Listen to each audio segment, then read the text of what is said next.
ফেরাউনকে আল্লাহ রাব্বুল আলামিন শেষে আর হেদায়েত দেননি। কারণ কি? সে এমন জায়গায় পৌঁছিয়েছিল যে হেদায়েত পাওয়ার জন্য সে বর্ডার পর্যন্ত শেষ করে ফেলেছে, বর্ডারেও থাকে নাই।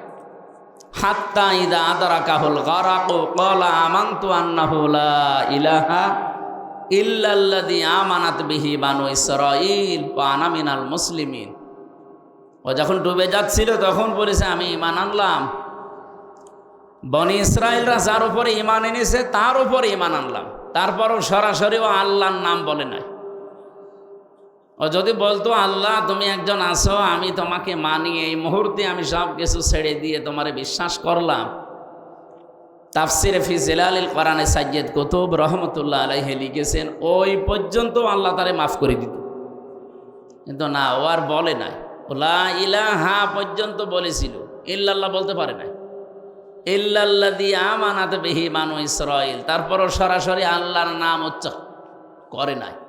আমরা এখান থেকে একটা জিনিস দেখি, বাংলাদেশে যারা কমিউনিস্ট আন্দোলন করে আপনি দেখবেন সরাসরি তারা আল্লাহর নাম বলতে চায় না।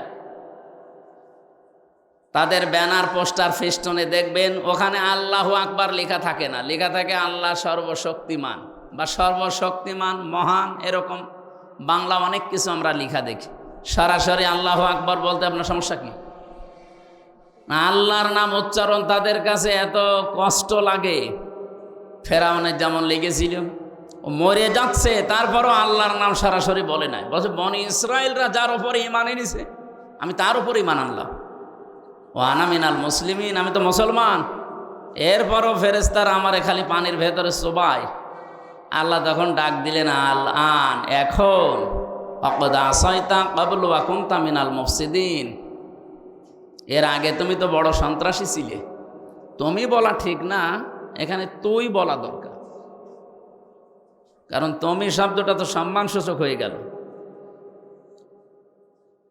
অকদ আসাইতা ক্বাবলু ওয়া কুনতা মিনাল মুফসিদিন, এর আগে তুই বড় সন্ত্রাসী ছিলি, ফ্যাসাদ সৃষ্টিকারী।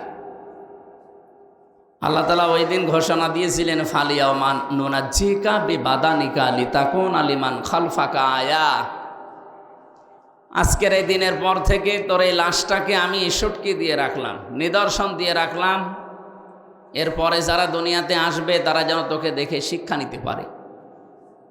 সম্মানিত ভাইরা, এখনো পর্যন্ত মোপাম মিশরে জাদুঘরে তার লাশটা সংরক্ষিত করা আছে। এরপরও যদি কেউ শিক্ষা না নেয়, এটা তার কপালের দোষ না আল্লাহর দোষ? বলেন বলেন। এই জন্য সীমা যখন ছাড়িয়ে যায় তখন আল্লাহ তাকে আর ভালো হওয়ার সুযোগ দেয় না। এরকম বহু ঘটনা আমরা দেখেছি। আবু জেহেলও যেই দিন মারা যাবে, ওরে তো পিটিয়ে হাত্তা বারিদা একেবারে ঠান্ডা ফ্রিজ মার্কা করে রেখে দিয়েছিল, খেজুরের ডাল দিয়ে পিটিয়েছিল দুই ভাই, হযরতে মাস মুআওয়িজ রাদিয়াল্লাহু তাআলা আনহুমা। সর্বশেষ আব্দুল্লাহ ইবনে মাসউদ রাদিয়াল্লাহু তাআলা আনহু, উনি যখন যে এই বুকের ওপরে বসলেন, ডাক দিয়ে বললেন, আনতা আবু জেহেল, আহা এখন সময় দিলাম, কালেমাটা পড়ো, আল্লাহর নবীর কাছে আমি সুপারিশ করব, নবী তোমাকে মাফ করে দেব। ও যদি ওই সময় পড়তো আমার মনে হয় আল্লাহ ওরে মাফ করে দিত, কিন্তু ওই সময় পড়ার তো আর কোনো কায়দা নেই। ও সীমা লঙ্ঘন করে ফেলেছে, এখন ওর মুখ দিয়ে আর ওগুলো আসে না, তখন উল্টাপাল্টা কথা আসে। তখনও বলেছিল, আব্দুল্লাহর বেটা মোহাম্মদ তোদেরকে জাদু করলেও এখনো আমার পর্যন্ত আসতে পারে না। উনি বলছে ঠিক আছে, সুযোগ একবার দিলাম, একবার দুইবার তিনবার সুযোগ দেওয়ার পরও যখন সর্বশেষ সেই মুহূর্তে যদি মোহাম্মদকে আমার সামনে পেতাম, নবীজির ব্যাপারে যখন খারাপ মন্তব্য করেছে তখন ওরে আর ছাড়ে নাই। গলার ভেতরে ছুরি যখন চালাবে, আবু জেহেল ওই দিন বলেছিল, মাসউদ গলাটা যখন কাটতেছ একটু বড় করে কাটবা, মানুষ যেন দেখে বোঝে যে নেতার মাথা। মরে যাচ্ছে, শয়তানের তেজ কমছে না, কারণ ও সীমা লঙ্ঘন করে ফেলেছিল। এই পৃথিবীতে কিয়ামত পর্যন্ত মানবতার সাথে, ইসলামের সাথে যারা সীমা লঙ্ঘন করবে, ও মানুষগুলো শেষ জীবনে ভালো হওয়ার ইচ্ছা করলেও আর হবে না, কারণ ওর সীমা শেষ। দেখেন 15.5 বছরে যারা জুলুম অত্যাচার নির্যাতন সবচাইতে বেশি করেছে, যাদের ইশারায় হয়েছে, এই মানুষগুলো এখন ভালো হওয়ার চেষ্টা করলেও হতে পারছে না। 2 দিন 5 দিন পরে এমন এমন কথা তাদের মুখ দিয়ে বের হয়, মনে হচ্ছে রে এখনো পিটিয়ে সোজা করা দরকার। এত সুযোগ দেওয়ার পরেও যদি মানুষ সংশোধন না হয়, তো আর আবু জাহেলের ভেতরে কোনো পার্থক্য আছে বলেন? এই জন্য আমরা সীমা লঙ্ঘনকারী যেন না হই। সীমার ভেতরে না থাকলে সর্বশেষ আপনি আর হেদায়েতও পাবেন না। এই জন্য আজকে কোরআনের এই অনুষ্ঠানে যারা আমরা এসেছি, এটা যেহেতু শুধুমাত্র মুসলমানদের জন্য না, বিশেষ করে ইসলামী দলের যে নাম বললাম, মনে করছি এরাই মুসলমান না।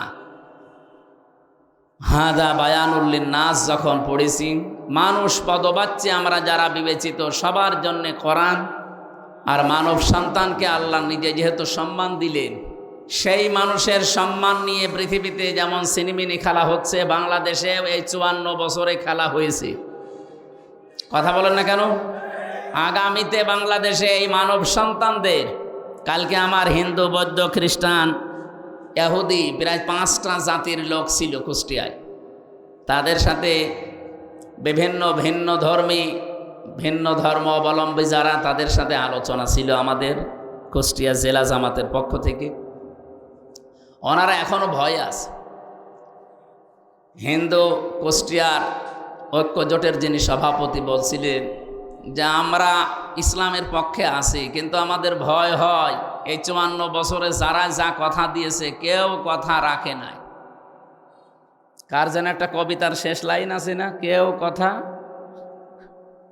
তো ওনারা বলছে আপনারা কথা রাখবে। আমাদের জেলা আমির অধ্যাপক আবুল হাশেম, উনি বললেন আপনারা একটা বার শুধু একটু আস্থা রেখে দেখেন, 54 বছর তো দেখলেন, এবার শুধু ইসলামের হাতে দিয়ে দেখেন, আপনাদের এই বিশ্বাসের মর্যাদা আমরা রাখবো ইনশাআল্লাহ। আমিরে জামাত ডাক্তার শফিকুর রহমানকে যেভাবে আপনারা দেখেন, ওনাকে যেহেতু আমরা ফলো করে চলি, আমাদেরকেও আপনারা ওইভাবেই পাবেন। কি কথা বললেন না কেন? আমিরে জামাতের যে হাসপাতাল আছে, যে প্রতিষ্ঠান আছে, 2200 মানুষ কাজ করে, তার ভেতরে 350 হচ্ছে অন্য ধর্মের, হিন্দু, খ্রিস্টান, বৌদ্ধ। আমরা চাই এদেশে আমরা যারা জন্ম নিয়েছি সংখ্যাগুরু বলে আমরা কিছু নেই, সবাই আমরা এদেশের বৈধ নাগরিক এবং সম্মানিত মানুষ আমরা এদেশের। কথা বলেন না কেন? সুতরাং আল্লাহর এই সৃষ্টির ভেতরে সবচাইতে বেশি সম্মান আল্লাহ যাদের দিলেন, এই সম্মানিত মানুষদের সম্মান নিয়ে আগামীতে কেউ যেন আর সিনেমিনি খেলতে না পারে, সেই ব্যবস্থা এখনই করার সময়। এই ব্যবস্থা করার সময় কিন্তু সামনে আসতেছে। এবার যদি ভুল করেন, 54 বছর না, 108 বছর পার হয়ে যাবে, সুযোগ আর পাবেন না। আশা করি আমি কি বলতে চাই আপনারা বুঝেছেন। আল্লাহ আমাদের সম্মান যাদেরকে দিয়েছেন, এই সম্মান ধরে রাখার এবং সম্মান দেওয়ার তৌফিক যেন দান করেন, বলেন আমিন। যারা এসেছে আজকের অনুষ্ঠানে, আমরা গুরুত্বপূর্ণ কোরআনে কারিমের 2টা আয়াত পড়েছি। এই 2টা আয়াতকে সামনে নিয়ে কিছু কথা বলার চেষ্টা করব ইনশাআল্লাহ। দরুদ আর সালাম পড়ছে আমাদের নবী মুহাম্মদুর রাসূলুল্লাহ সাল্লাল্লাহু আলাইহি ওয়াসাল্লামের প্রতি। আল্লাহ রাব্বুল আলামিন পৃথিবীতে যত মানুষকে দুনিয়ায় পাঠিয়েছিলেন, এই পৃথিবীতে কোনো মানুষের ব্যাপারে এইরকম গ্যারান্টি আমি শুনিনি। প্রায় 13টা বিষয় আমি পেয়েছি পুরা কোরআন শরীফে তার বিষয়ে। তার ভেতরে 1 নম্বরে, দুনিয়ার কোনো মানুষকে অনুসরণ করলে আপনার জীবনের পাপ মাফ হয়ে যাবে, আমি পাইনি। কিন্তু মুহাম্মদুর রাসূলুল্লাহকে অনুসরণ করে যদি জীবন চালায়, আল্লাহ তাকে মাফ করে শুধু দেবে না, আল্লাহ গ্যারান্টি দিয়েছেন, কুল ইন কুনতুম তুহিব্বুনাল্লাহা ফাত্তাবিউনি ইউহিব্বুকুমুল্লাহ ওয়া ইয়াগফির লাকুম যুনুবাকুম। হে নবী, আপনি বলুন, তোমরা যদি আল্লাহকে ভালোবাসি এই দাবি করো, ফাত্তাবিউনি, আমি রাসূলের অনুসরণ করো। এ পর্যন্ত যদি কেউ মানতে পারে, আল্লাহ বলেন ইউহিব্বুকুমুল্লাহ, আমি আল্লাহ নিজেই তাকে ভালোবাসবো। ভালোবেসেছি এ কথা এখানে নেই। ইউহিব্বু মুজারে, বর্তমান, ভবিষ্যৎ, প্রেজেন্ট, ফিউচার।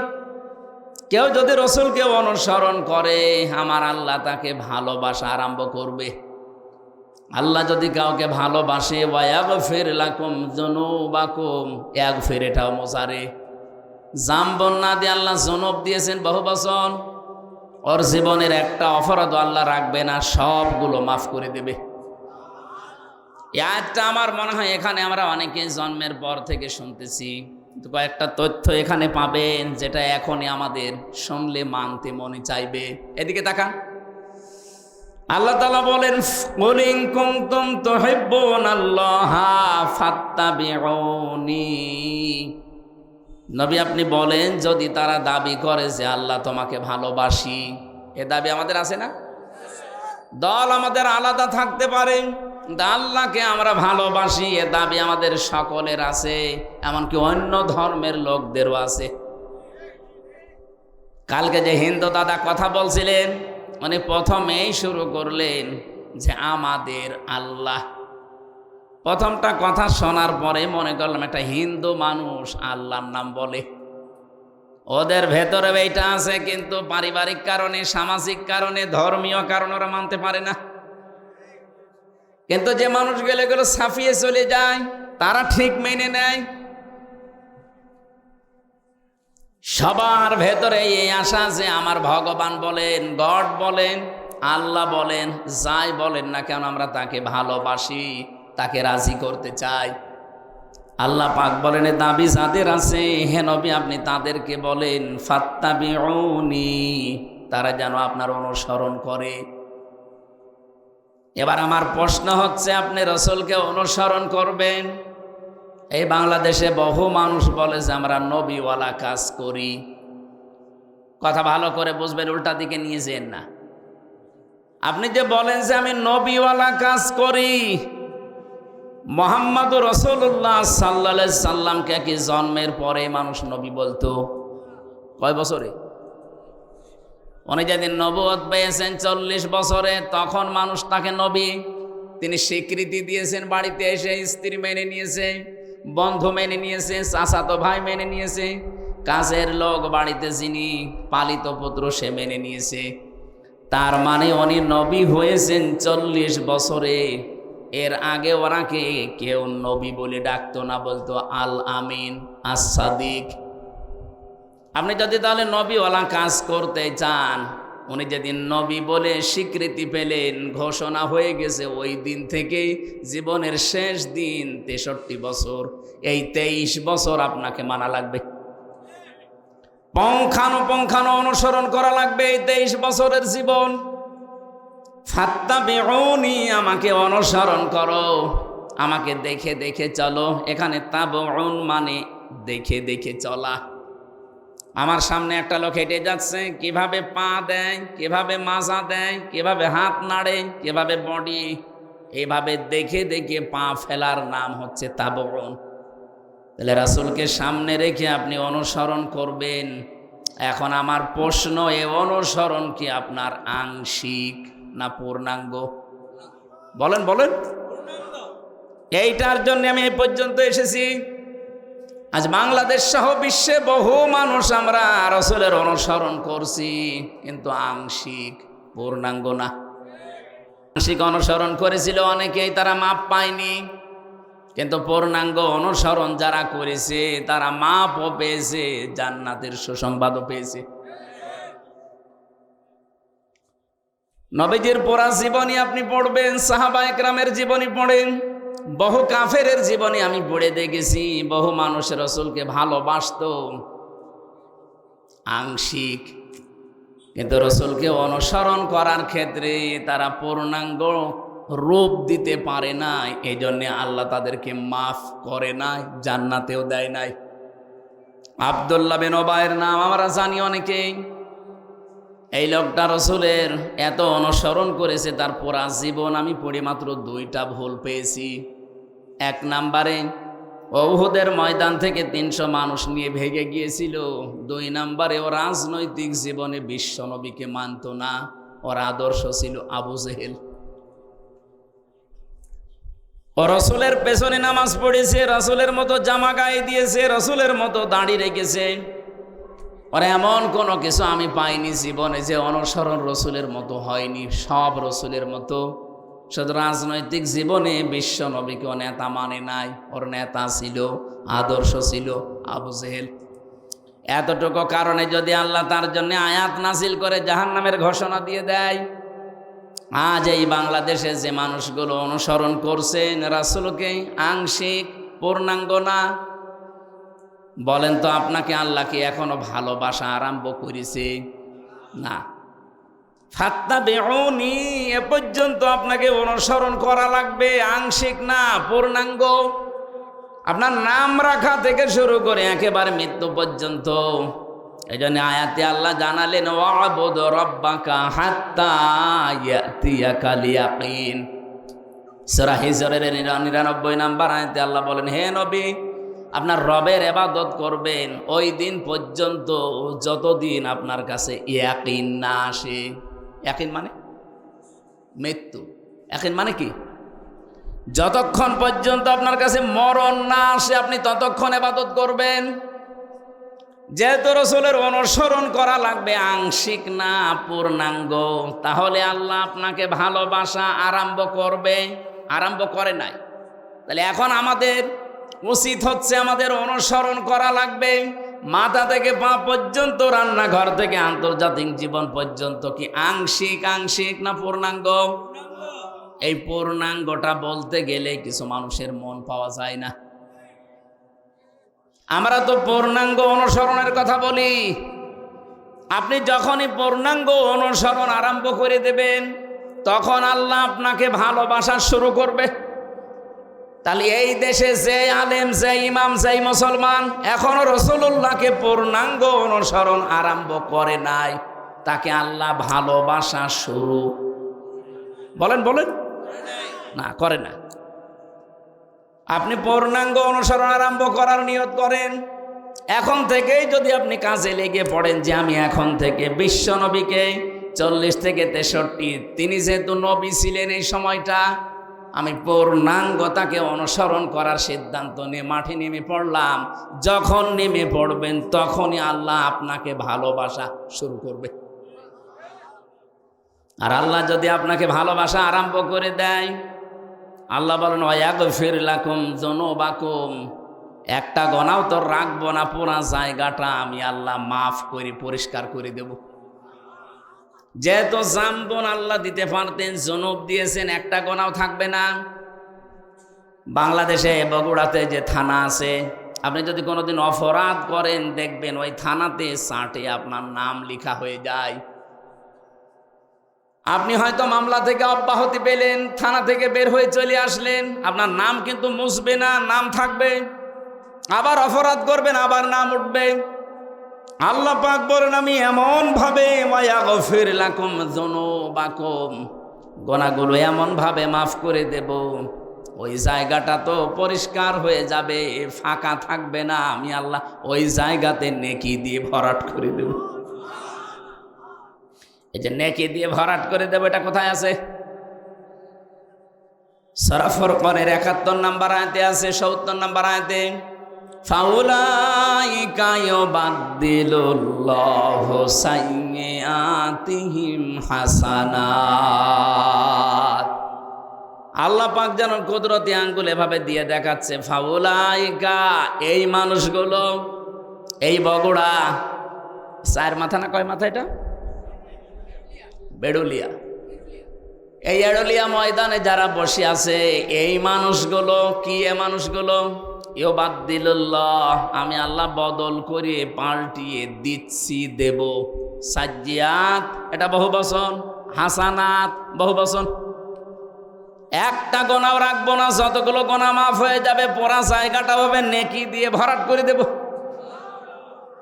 আল্লাহ এখানে পরে কয়েকটা নামও নিয়েছেন, ওয়াকানাল্লাহু গফুরুর রহিমা, আর সূরা ইমরান দিয়েছেন আল্লাহু গফুরুর রহিম। জোরে বলেন সুবহানাল্লাহ।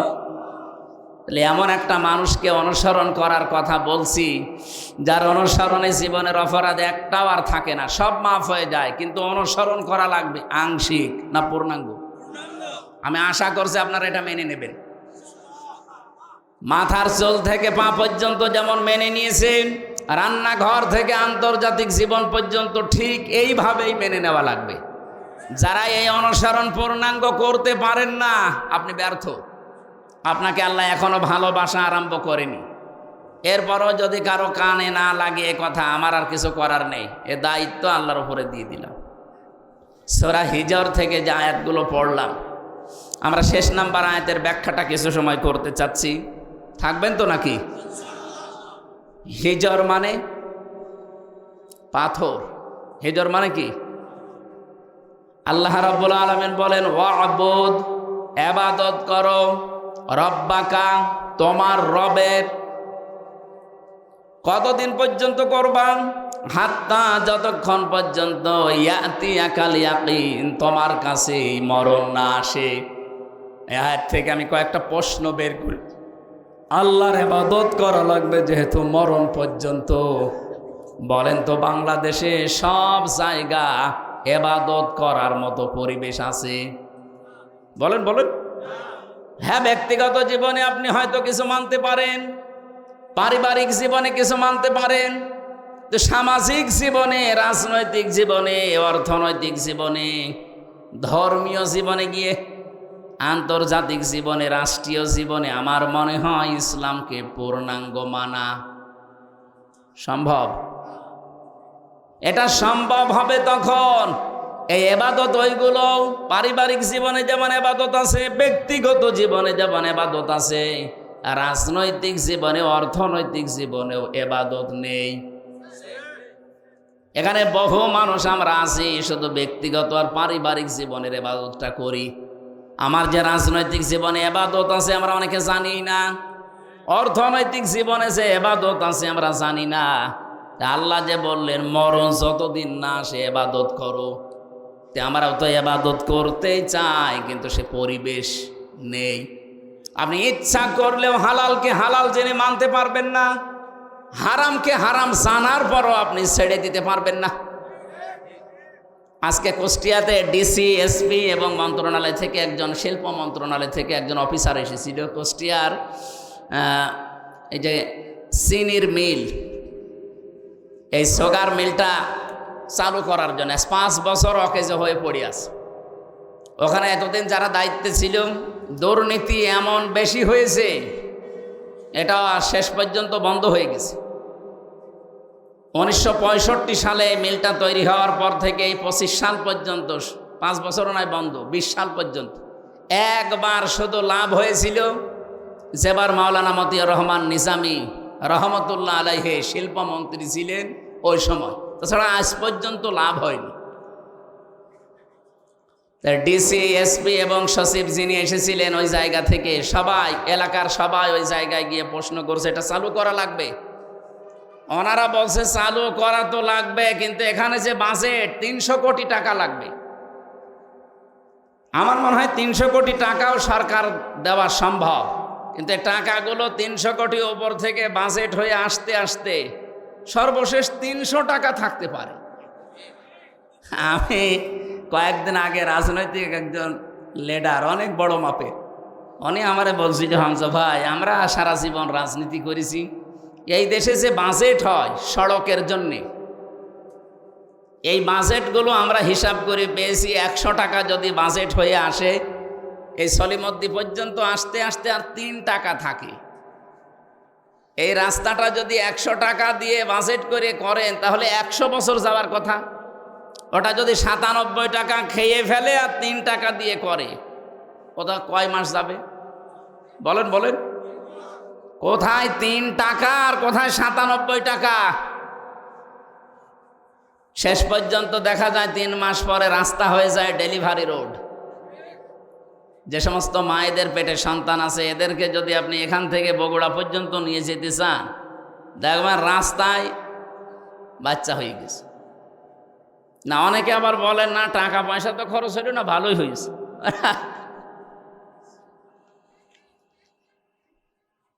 তো এই মেলটা চালু করার জন্য আজকে এলাকাবাসী সবাই এসে ডিসি, এসপি সাহেবকে বলছিল যে আপনারা উদ্যোগ নেন। তো উদ্যোগ নিয়ে করবে কি? কারণ এই টাকাগুলো তো আসা লাগবে জায়গা পর্যন্ত। এই জায়গা পর্যন্ত আসার আগে যদি 8-10 হাতে এগুলো বিলোতন হতে হতে শেষ পর্যন্ত 300 কোটি টাকা সেই জায়গা থেকে যদি 3 কোটিও না বাঁচে তো ও মিল কিয়ামতের আগ পর্যন্ত আর দাঁড়াবে? এই জন্য আমাদের উচিত হচ্ছে, আমি যেটা এখান থেকে বোঝাতে চাই আপনাদেরকে, এবাদত করার মতো পরিবেশ এখানে নেই। ডিসি সাহেব প্রায় 7-8টা পয়েন্ট বলছিল যে আমি চালু করতে পারছি না, এটা শুধু আমার হাতে না, এখানে আরো অনেক ডালপালা আছে। যেন হালালকে হালাল পন্থায় এনে কাজে লাগাবেন, পারছেন না, কারণ রাষ্ট্রে এবাদত করার মতো সেই পরিস্থিতি নেই। এজন্য আমাদের উচিত, আমরা এমন একটা দেশ গড়তে চাই যেখানে আমরা নির্বিঘ্নে এবাদত করতে পারি। কি কথা বলেন না কেন? আমাদেরকে যিনি বানিয়েছেন এবাদত হবে তার, আমরা এমন এবাদত করব যেন এবাদতে বাধা না আসে। এদেশে এবাদতে বাধা আসে না? বলেন আসে না? এমনকি অনেকে আমরা বাস্তবতায় বাধ্য হই নিজের কর্মজীবনকে কলুষিত করার জন্য। এই যে প্রশাসনে যারা আছে, বিশেষ করে আগস্টের 5 তারিখের আগের ওই পুলিশ তো এখন অন্তত ওই মনোভাব নিয়ে এখন আর কাজ করছে না, এখন অনেকেই পরিবর্তন হওয়ার চেষ্টায় আছে। এই জন্য আমাদের দাবি হচ্ছে, ইসলাম যদি এই দেশে ক্ষমতায় যায়, আমরা বহুবার বলেছি এটা আমরা, যেহেতু এই বিভাগটা প্রশাসন যেটা পুলিশ, এটা হযরত ওমর বানিয়েছিলেন। সুবহানাল্লাহ বলতে পারেন নাই? অথচ এদের নাম শুনলে মানুষ এখন ঘৃণা করে। এদের কিছু কাজ কারবারের কারণে জাতির কাছে আজ এরা কালার হয়ে গেছে। আমরা ইসলাম যদি দেশে আনতে পারি, সর্বপ্রথম কাজ হবে প্রশাসনে যারা দায়িত্বে আছেন, যে যেই বিভাগে কাজ করেন, আপনারা 8 ঘন্টা ডিউটি করেন। শুধুমাত্র বাংলাদেশ প্রশাসনে 8 ঘন্টা না, এটা ডিউটি 24 ঘন্টায়। এই জন্য আমরা আশ্বাস দিতে পারি, ইসলাম যদি এসে যায় এই দেশে, আপনি 8 ঘন্টা ডিউটির পরে যেই কয় ঘন্টা ডিউটি করবেন ওভার টাইম পাবেন। বাংলাদেশে এমন কোন চাকরি আছে যে 8 ঘন্টা ডিউটি করার পরে আরো 5 ঘন্টা এমনি করা লাগে? যাই করবেন ওভার টাইম পাবেন। এই কথা বলেন না কেন?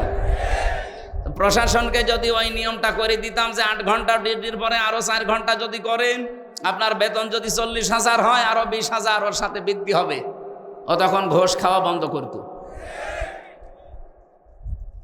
আমি একজন ওসির নাম জানি, ওনার বেতন ওই সময় 42,000 টাকা। আমি বিশ্ববিদ্যালয়ে ছিলাম তখন, ওনারে পড়াতাম মাঝে মাঝে। বেতন ওনার 42,000, অথচ ওনার স্ত্রী, মেয়ে আর ছেলে 3 জন ঢাকাতে ফ্ল্যাট নিয়ে যেখানে থাকে ভাড়া হচ্ছে 52,000। বাকি এই 10,000 টাকা কি ফেরেশতারা দিয়ে যায়? অবশ্যই তারা এদিক ওদিকে টান মারা লাগে। এখন সরকার যদি ওনাকে 8 ঘন্টা ডিউটির পরে আরো 4-5 ঘন্টা যে ডিউটি করে ওভার টাইম দিত, কি কথা বুঝতেছেন? তাহলে ওনার ওই 42,000-এর জায়গায় আরো যদি 30,000 বাড়তো, টাকাগুলো পাচার না করলে 42,000-এর জায়গায় ওরে 30,000 বোনাস না, ওদের ওভার টাইম দেওয়া না, ওরা 50,000 টাকাও দেওয়া যেত। বললাম না, 100 টাকা বাজেট হয়, 3 টাকার কাজ হয়, 97 টাকা খেয়ে ফেলে। খেয়ে তাও নিজে রাখলে তো হয়, এগুলো সব পাঠিয়ে দেয় সাহেব পাড়া আর বেগম পাড়ার জন্য। আমি নিজে সাহেব পাড়া দেখে এসেছি, থাকে না, ওরা সব তালা লাগিয়ে হোটেলে থাকে ভয়ে, কারণে বাংলাদেশের 20 লাখ বাঙালি থাকে ওখানে। যদি ওরে দেখতে পাই পিটিয়ে মেরে ফেলবে, এই জন্য চুরি চুরি করে থাকে। কি করলেন এই অবৈধ কামাই করে? নিজেও ভোগ করতে পারছেন না। এই জন্য আমার মনে হয় আগামীতে কোনো পাগল যেন এ কাজ আর না করে। কাম তারাকুম মিন জান্নাতি ওয়া উয়ুন ওয়া যুরুই ওয়া মাকামিন কারীম কাযালিকা আওরাসনাহা কওমান আখারিন ওয়া নি'মাতিন কানু ফিহা ফাকিহিন। আল্লাহ কি সুন্দর উদাহরণ দিয়েছেন। হে নবী, এরা কত বাগান, কত অট্টালিকা, কত সম্মানজনক বাড়ি ঘর সব ছেড়ে পালিয়েছে, সব পড়ে আছে আজ। আমার মনে হয় এই আয়াতটা আগস্টের 5 তারিখে আবার আরেকবার নাজিল হয়েছে। আপনি দেখেন সারা দেশে জালেমদের বাড়ি ঘর, তাদের বাগান, তাদের অট্টালিকা, তাদের সুন্দর সুন্দর কত কিছু বানিয়েছিল, সব এখন পরিত্যক্ত হয়ে পড়ে আছে। আর ওরা সব এখন বিভিন্ন দেশে যে পালিয়েছে, তো পালিয়েছে, চোরের মতো থাকে। আর এমন অপমান, রেজাউল করিম নামে এক মন্ত্রী ছিল, মাছ মন্ত্রী, মৎস্য মন্ত্রী, এই লোকটা কয়েকদিন আগে একটা লাইভ পাঠিয়েছে যে আমি 7 দিন পালিয়েছিলাম আমার ঘরের ভেতরে ঢাকায়, কিন্তু আর পারলাম না। বৈষম্য বিরোধী ছাত্র আন্দোলনে যারা নেতৃত্ব দেয় এরা আমাকে খুঁজছিল, খুঁজে পেলেই তো আমার 12টা বাজাবে। এই জন্যে বোরকা পরে আমি ওখান থেকে পালিয়ে শেষ পর্যন্ত বর্ডারে গিয়ে 4 ঘন্টা পাহারা দিচ্ছে। ওইদিকে ভারতের লোক, এদিকে বাংলাদেশের। কি করব? এই কচুরি পানার ভেতরে 4 ঘন্টা আমি ওই জায়গায় লুকিয়েছিলাম। এরপরে রাত যত গভীর হয়, দুই দিককার মানুষ যখন আস্তে আস্তে ঘুমিয়ে পড়ে, এই ফাঁকে আমি এই বর্ডার পার হই। তো এর চাইতে আর কত অপমান করবে জালেমদের বলেন? এটা দেখেও যদি আগামীতে যারা আসবে এরা যদি শিক্ষা না নেয়, এদের কপালে আরো দুর্গতি আছে। আল্লাহ রাব্বুল আলামিন বলেন,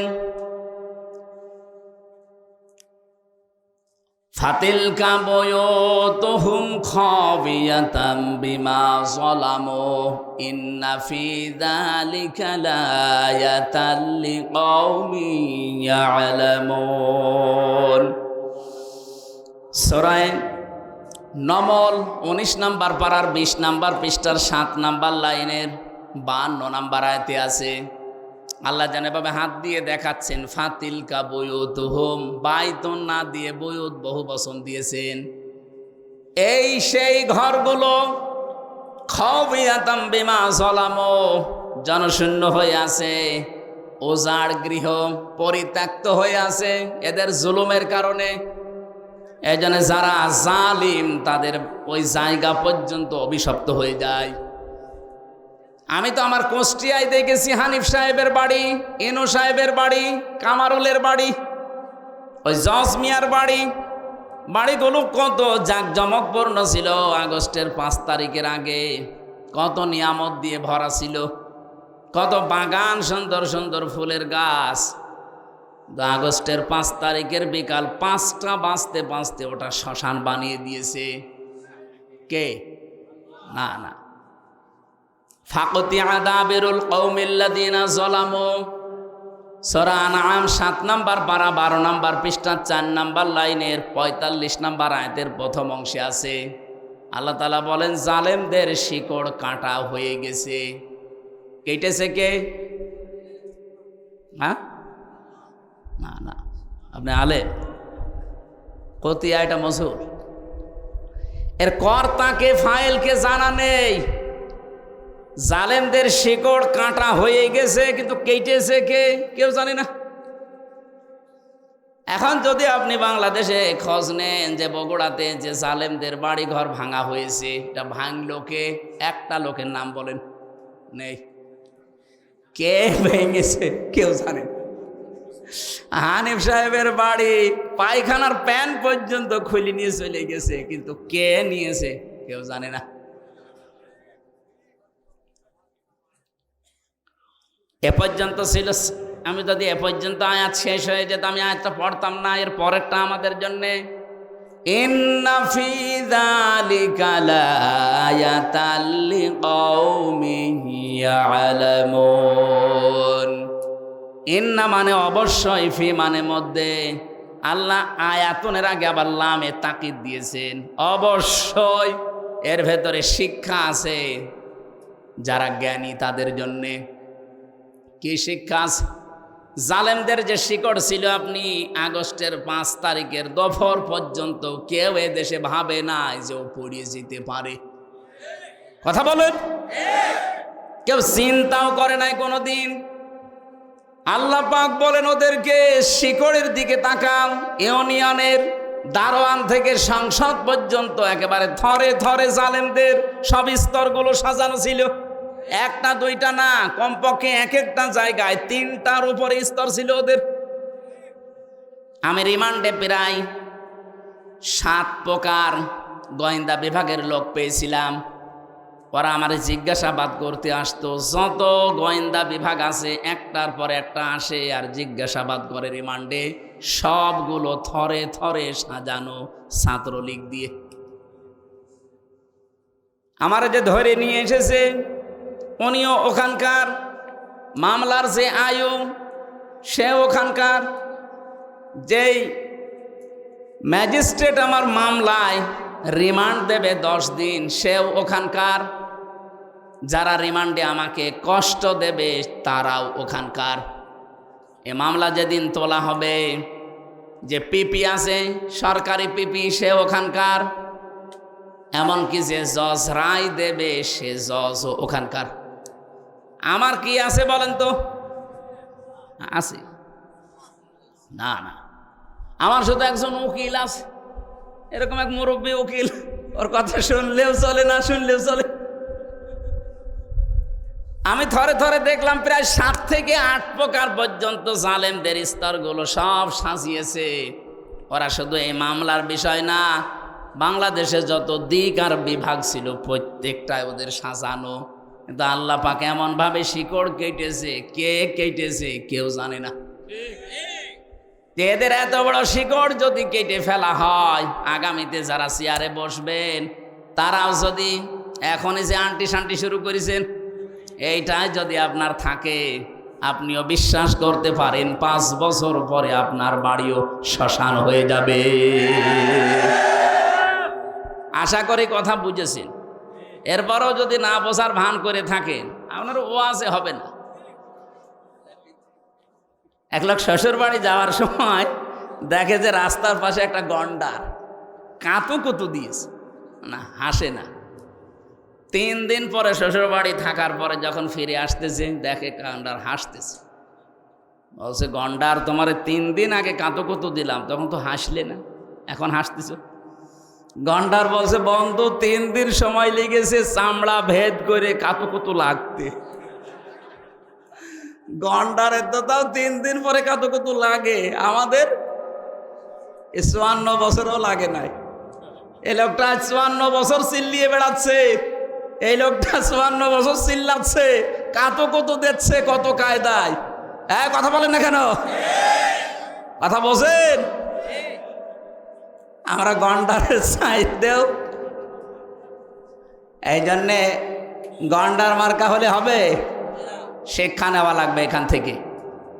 এবাদতের পরিবেশ এখনো আসে নাই। শুধু নামাজের ফরজ 13টা 14টা ওয়াজিব মেনে নামাজ পড়লেন ফরজ মনে করি। আরে ভাই, নামাজ যেমন ফরজ, পর্দা করা কি? পর্দা করার মতো পরিবেশ বাংলাদেশে 100% জায়গায় আছে। কত জায়গায় পর্দাশীল মেয়ে লোকেরা লাঞ্ছিত, অপমানিত হয়। যদি আমরা পরিবেশ তৈরি করে দিতে পারতাম, কেউ সাহস পেত না বোরকাওয়ালা পর্দাওয়ালা কোনো মেয়েকে অপমান করার। অর্থনীতিতে যে সমস্ত বিষয়গুলো থাকার কথা একটাও পাওয়া যায় না। অর্থনীতি যারা চালাচ্ছে, আপনি দেখেন যারা অর্থনীতি পড়ে, মোশারাকা লাগে, মোদারাবা লাগে, মোরাবাহা লাগে, বায়ে সালাম লাগে, বায়ে ইস্তেসনা লাগে, বায়ে মুআজ্জাল লাগে, ওয়াহেদা লাগে, এরকম 28টা নিয়ম পড়েছি। ইসলামী ব্যাংক বাদ দিয়ে বাংলাদেশে কোনো ব্যাংকে এই নিয়ম চলে না। যত ব্যাংক আছে আপনি একটা একটা করে দেখান তো। সোনালী, রূপালী, তারপরে চৈতালি আছে, ওটাও কয়েকদিন পরে হবে। তো যত ব্যাংকই বলেন, কোনো ব্যাংকে আমরা নিয়ম নীতি পাচ্ছি না। ইসলামী ব্যাংক 100% পারছে না, কারণ জাকাত ভিত্তিক অর্থনীতি যতদিন কায়েম না হবে ততদিন পর্যন্ত এদেশে 100% সুদ মুক্ত থাকা সম্ভব না। এই জন্যে ইসলাম যারা পালন করতে চায় তাদেরকে আল্লাহ জানিয়েছেন, আল্লাযীনা ইম্মাক্কান্নাহুম ফিল আরদি আকামুস সালাহ ওয়া আতাউজ যাকাহ। আমি যদি আমার ইমানদার বান্দাদেরকে চেয়ার দান করি ক্ষমতার, তাদের প্রথম কাজ হবে তারা নামাজের বিল এনে নামাজ কায়েম করে দেবে জমিনে। বাংলাদেশের সামনে 300 জন এমপি হবে, 151 জন যদি এবার কোরআনের পক্ষের মানুষ সংসদে যেতে পারে, কি কথা বলে না কেন? তারা প্রথম অধিবেশনেই বলবে, মাননীয় স্পিকার, আমরা নামাজের বিল চাই। আর ওই দিন যদি বলে ঠিক আছে হাত তোলেন, 151 জন যদি হাত তুলে ফেলতে পারে, ওই দিনে নামাজের বিল কায়েম হয়ে যাবে। তখন বজলুর রশিদ মিয়া, রুহুল আমিন, আমির হামজা, এদের এরকম নামাজের ওয়াজার করা লাগবে। আপনি নামাজ পড়বেন, আপনার বাপ পর্যন্ত পড়বে। এই যে 18 কোটি মানুষ নামাজ চালু হয়ে গেল, আপনি হয়তো ভোট দিয়েছিলেন হামসাকে একটা, 18 কোটি মানুষ নামাজ পড়লে যে সওয়াব হয়, ওই সওয়াব প্রতিদিন পাবেন। তারপর জাকাত, জাকাত ভিত্তিক অর্থনীতি তারা কায়েম করবে। এটাও তো এবাদত, নামাজ যেমন এবাদত, জাকাত এবাদত না? এটা কি এই দেশে এখন জাকাত এবাদত আছে না জরিমানা হয়ে গেছে? জাকাতে মানুষ এখন আর জাকাত বলে না, বলে জরিমানা। যেন আমরা চাচ্ছি ইসলামকে সব জায়গায় পৌঁছিয়ে এবাদতের ক্ষেত্র বানিয়ে দিতে, আমরা যেন মরণ পর্যন্ত এবাদত করে আল্লাহর সন্তুষ্টি নিয়ে জান্নাতে যেতে পারি। আর যদি এর বিকল্প কিছু তৈরি করেন, কদ খাসিরাল্লাযীনা কাযযাবু বিলিকাইল্লাহ, সূরা আনআমের ৩১ নম্বর আয়াতে আল্লাহ জানিয়েছেন অবশ্যই ক্ষতিগ্রস্ত হয়ে গেছে ওই মানুষগুলো। কাযযাবু বিলিকাইল্লাহ, আল্লাহর সাথে সাক্ষাৎ হবে এটা যারা মিথ্যা মনে করে। আর ৫-৭ মিনিট থাকা যাবে না? একটু কষ্ট করেন, আমি আয়াতটা শেষ করবো ইনশাআল্লাহ।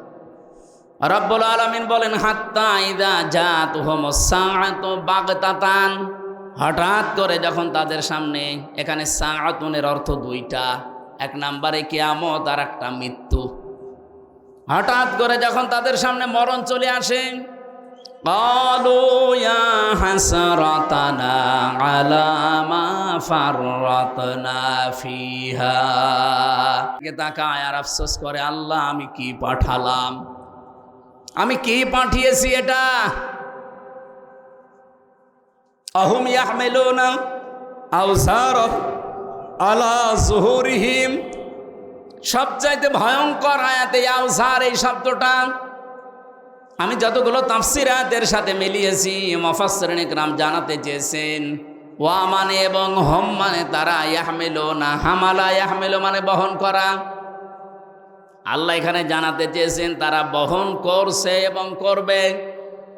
ঝাড় মানে বোঝা, আওঝার এটা বহু বচন। ওই মানুষগুলো কিয়ামতের দিন বোঝা সমূহ আলা যুহুরিহিম, তাদের পিঠের ওপরে বহন করে নিতে থাকবে। আল্লাহ যদি ঝাড় দিতেন আমি আয়াতটা সত্যি পড়তাম না, কিন্তু আওঝার দিয়েছেন, এই জায়গায় আমাদের ঝামেলা।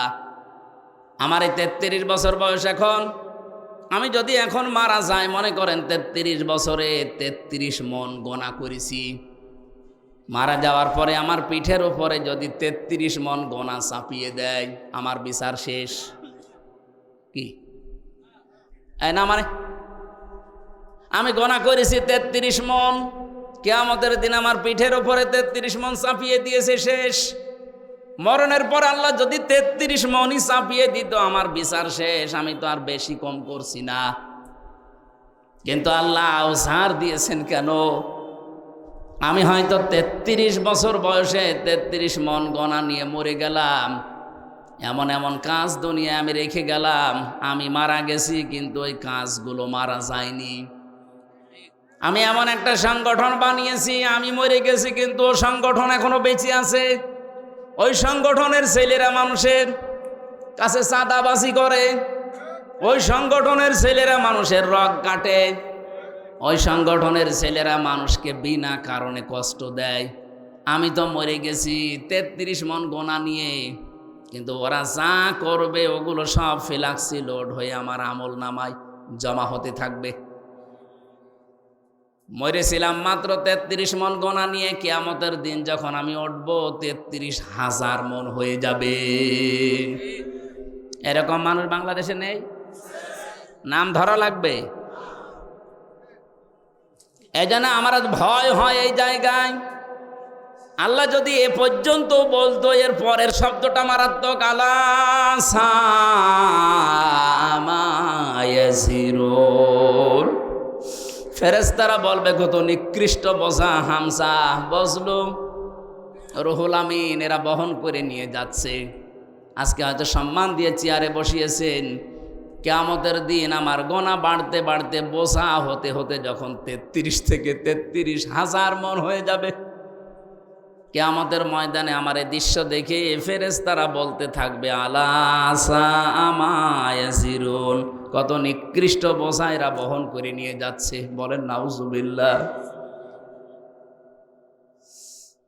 আয়াতটা পড়ার পরে সত্যি আমাদের ভয় হয়।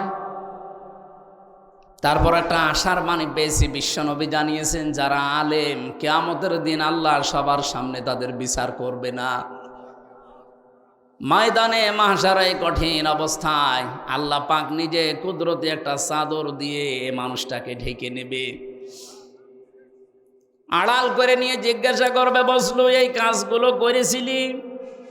আল্লাহ যেহেতু সব জানে, মাথা নিচু করে জবাব দেওয়া লাগবে, আল্লাহ আমি করেছি, আমারে মাফ করে দেন। তার চোখের দিকে কাকতি মিনতির দিকে তাকিয়ে শেষ পর্যন্ত আল্লাহ বলবে, গোপনে মাফ করে দিলাম, কাউকে বলবি না, জান্নাতে চলে যা। এইটা চাচ্ছি আমরা। তাছাড়া আল্লাহ যদি হিসাব নেওয়া শুরু করে, এখানে যত ভালো ভালো মানুষই আমরা বসে আছি, কেউ পার পাওয়া সম্ভব না। কিয়ামতের দিনে যে হাদিসটা যে ব্যাখ্যা বলেছি, কিয়ামতে যেন আল্লাহ আমাদের সাথে এই আচরণটা করেন, বলেন আমিন। দুনিয়াতে এমনও মানুষ আছে শুধু গোনায়ে জারিয়া বলি আমরা, সাদগায়ে জারিয়া, গোনায়ে জারিয়া আছে। আপনি এমন এমন কাজ করে গেলেন, মরে গেছেন, কিন্তু কাজ জারি থাকবে। এমন এমন ভালো কাজে আঞ্জাম দেওয়া দরকার। মাওলানা যুক্তিবাদী আজকে যে মাদ্রাসাটা বানিয়েছে, কিয়ামত পর্যন্ত যে টিকে থাকে, 4 জন হাফেজ হয়েছে, এরা আরো 4 জনকে বানাবে, এরা আরো 4 জনকে বানাবে। এলেম এভাবে ছড়াতে ছড়াতে কিয়ামত পর্যন্ত চলে যাবে। মানে হয়তো আর 20-30 বছর পরে মরে যাবে, কিয়ামত পর্যন্ত কবরের ভেতরে আমার আল্লাহ এ সওয়াব পাঠাতেই থাকবেন। মনে হয়তো এই গোলাম রব্বানির বয়স খুব বেশি হলো না, 40 বছর হবে। এই 40 বছরে 40 মন নেকি নিয়ে উনি মারা গিয়েছে। কিয়ামতে যখন উঠবে আমল নামায় দেখবে 40,000 মন নেকি আল্লাহ দিয়ে দিয়েছেন। ইকালুল সাহিবিল কোরআন, সাহেবে কোরআনকে কিয়ামতের দিন আল্লাহ তাআলা বলবেন, পড়ো, ইকরা আর তাকি অরাত্তিল। শুধু পড়ো বলেই শেষ করেননি, নবীজি বলেন যেই বলবে পড়ো আর উপরে ওঠো। আর তাকি ওয়ারাত্তিল, উপরে উঠতে থাকো তার তিলের সাথে পড়তে পড়তে। তার তিলের সাথে পড়া বলতে আমি এখানে 4টা বিষয় পেয়েছি। কোরআন শরীফের ভেতরে আপনি 3টা শব্দ পাবেন কোরআন পড়ার ব্যাপারে, কারা আর রাতালা আর তালাওয়া। এখানে রত্তিল শব্দটা আছে। কেউ যদি সত্যি রত্তিলের সাথে পড়তে পড়তে উপরে উঠতে চায়, দুনিয়া থেকে 4টা বিষয় তারে মানা লাগবে। 1 নম্বরে তাকে শুদ্ধ করে পড়তে হবে তার তিলের সাথে, 2 নম্বরে ওটা বুঝতে হবে, 3 নম্বরে ওই বোঝা বিষয়ের ওপরে নিজের জীবনে কাজ করা লাগবে, 4 নম্বরে ওটা যেন মানুষ মানতে পারে সেই পরিবেশ তৈরি করে দেওয়া লাগবে।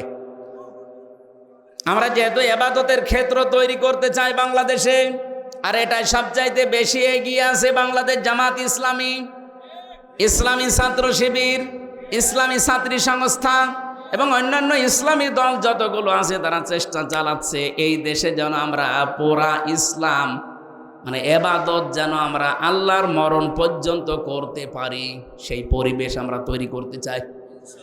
এই 54 বছর আমাদের কাঁধের ওপরে পাড়া দিয়ে অনেকে অনেক কাজ করেছে, এবার কিন্তু সবাই বুঝে ফেলেছে। চরমনায়ের পীর মাওলানা মামুনুল হক এবং অন্যান্য ইসলামী যতগুলো দল বড় বড় আছে, জামাত ইসলামী বাংলাদেশের আমিরে জামাত, সবাই বলছে এবার আর কাউকে আমরা সুযোগ দিতে চাই না, ইসলামের বাক্স হবে এবার একটা। জোয়ার যেভাবে এসেছে আশা করছি এবাদতের ক্ষেত্র সারা বাংলাদেশের রান্নাঘর থেকে আন্তর্জাতিক জীবন পর্যন্ত তৈরি হয়ে যাবে ইনশাআল্লাহ। কামা কুনতা তুরাত্তিলু ফিদ দুনিয়া, যেভাবে পড়তে দুনিয়ায় ওইভাবে পড়ো। ফাইন্না মানজিলাকা ইনদা আখিরি আয়াতিন তাকরাউহা, পড়তে পড়তে যে পর্যন্ত যেতে পারবা ওই পর্যন্ত যে তোমার মনজিলে মাকসুদ হবে। এজন্য দুনিয়াতে কোরআনের সাথে সম্পর্ক রেখে কিয়ামতের দিন আল্লাহ যদি আমাদের পড়তে বলে, পড়তে পড়তে যেন আরশ পর্যন্ত চলে যেতে পারি। আজকের এই মাদ্রাসার উদ্যোগে যে অনুষ্ঠান সাজিয়েছেন, এই মাদ্রাসার কিয়ামত পর্যন্ত আল্লাহ কায়েম করে রাখেন। যারা ছেলে মেয়েদেরকে এখানে দিয়েছেন আপনারা সৌভাগ্যশালী, সৌভাগ্যবান। এই মানুষগুলো অনেকেই হয়তো স্কুলে কলেজে বিভিন্ন কিন্ডারগার্টেনে দিতে পারতেন না, মাদ্রাসায় দিয়েছেন। এলেম শিক্ষা করার পর যদি মনে করেন এই ছেলে দিয়ে কি হবে, কি হবে আপনি চোখ বন্ধ হওয়ার পরে টের পাবেন। ওর কপালে যা আছে ও তো পর্যন্ত যাবেই। আল্লাহ রাব্বুল আলামিন এর মাধ্যমে কিয়ামতে আপনার মাথায় নূরের টুপি আল্লাহ যেন পরিয়ে দেন, বলেন আমিন। আমরা আজকে আর কথা বলছি না, 12টা বাজে, আগামীতে আবার আসলে কথা বলবো ইনশাআল্লাহ। সম্মানিত সভাপতির অনুমতি নিচ্ছি, চাচা মোনাজাত করে দিন একটু তাড়াতাড়ি ভাই।